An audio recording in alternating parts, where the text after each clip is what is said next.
उत्तर प्रदेशના કાનપુરમાં ફરી એકવાર ટ્રેનને ઉડાવી દેવાનું ષડયંત્ર સામે આવ્યું। કાનપુર દેહાત જિલ્લામાં રેલવે ટ્રેક પર એક નાનું ગેસ સિલિન્ડર મળ્યું છે। જો ટ્રેન તેને અથડાય તો મોટી દુર્ઘટના બની હોત। ઉત્તર મધ્ય રેલવેના પ્રયાગરાજ ડિવિઝનના પેરમ્બૂર રેલવે સ્ટેશન પાસે રેલવે ટ્રેક પર એલપીજીનું નાનું સિલિન્ડર મળ્યું હતું।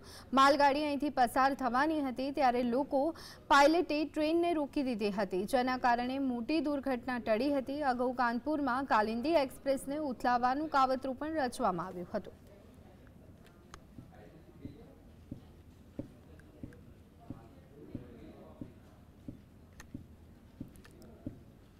તો ઉત્તર પ્રદેશના કાનપુરની ઘટના કે જ્યાં ફરી એક વખત ટ્રેનને ઉડાવી દેવાનું ષડયંત્ર સામે આવ્યું છે। કાનપુર દેહાત જિલ્લામાં રેલવે ટ્રેક પર એક નાનું ગેસ સિલિન્ડર મળ્યું છે। જો ટ્રેન તેને અથડાઈ હોત તો મોટી દુર્ઘટના બની શકતી હતી।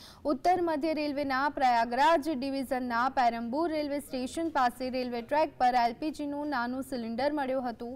માલગાડી અહીંથી પસાર થવાની હતી ત્યારે પાયલટે ટ્રેનને રોકી દીધી, જેના કારણે મોટી દુર્ઘટના ટળી હતી।